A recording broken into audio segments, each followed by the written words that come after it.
Assalamualaikum warahmatullahi wabarakatuh.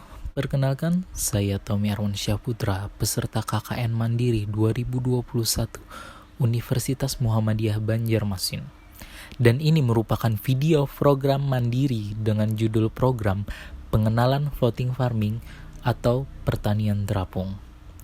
Dalam video ini, saya membagikan tata cara bagaimana melakukan pertanian terapung ini, yang mana mudah dilakukan dan juga hasil dari pertanian ini berupa produk organik yang tentu saja memiliki banyak manfaat bagi tubuh.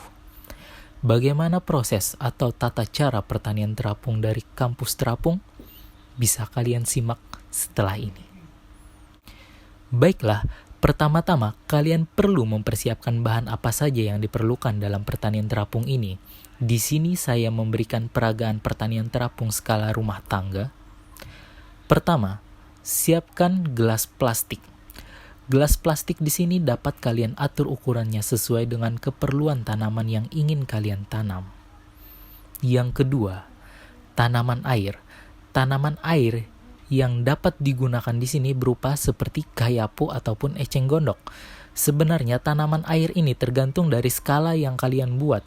Apabila kalian membuat untuk tanaman yang cukup besar, maka dapat menggunakan eceng gondok. Dan apabila hanya skala kecil, kalian cukup menggunakan sejenis kayapu.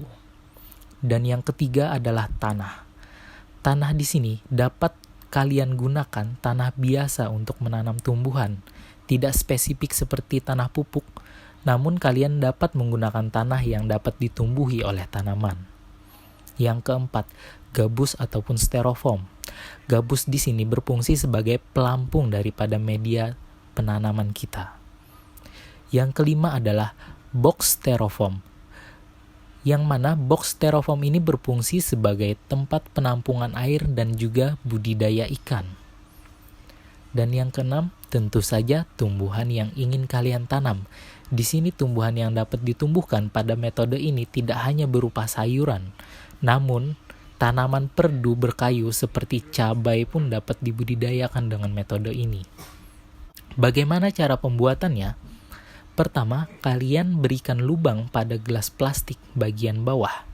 Dengan ukuran lubang, kalian atur sesuai dengan kebutuhan air yang diperlukan oleh tanaman yang kalian budidayakan. Selanjutnya, masukkan tanaman air.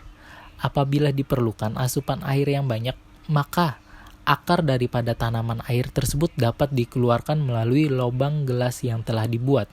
Setelah itu, padatkan dan masukkan hingga mencapai 1/3 bagian gelas plastik.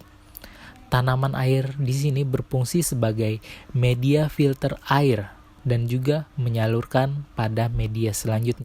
Media selanjutnya, masukkan tanah lalu padatkan hingga benar-benar padat hingga memenuhi 2/3 bagian gelas.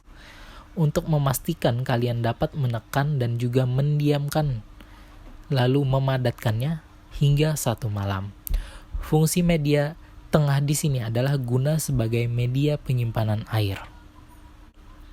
Dan bagian terakhir, kalian dapat mengisi dengan tanah yang lebih gembur tanpa pemadatan sebagai media penanaman tumbuhan. Selanjutnya, kalian dapat menggunakan gabus atau styrofoam sebagai pelampung.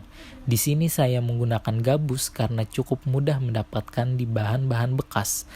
Lalu setelah itu kalian dapat memasangkan pada media pertumbuhan tanaman agar posisi tetap mengapung. Di sini kalian atur ketinggian pengampungan atau bagian gelas yang terendam hanya bagian media yang dimasukkan tanaman air atau 1/3 bagian bawah gelas plastik saja. Jangan sampai merendam bagian tanah di atasnya karena akan mengakibatkan penampungan air yang berlebih yang dapat merusak media pertumbuhan tanaman. Setelah itu, kalian dapat menyiapkan media sebagai budidaya ikan pada box styrofoam. Lalu kalian masukkan media pertumbuhan tanaman yang sudah diberikan pelampung. Pada metode ini, kalian tidak perlu memberikan pupuk kepada tanaman kalian, karena di sini dibuat media pertumbuhan yang mirip seperti ekosistem alam, yang mana ikan di sana secara tidak langsung sudah menjadi pupuk alami yang diserap oleh tanaman. Mungkin itu saja yang dapat saya bagikan. Terima kasih.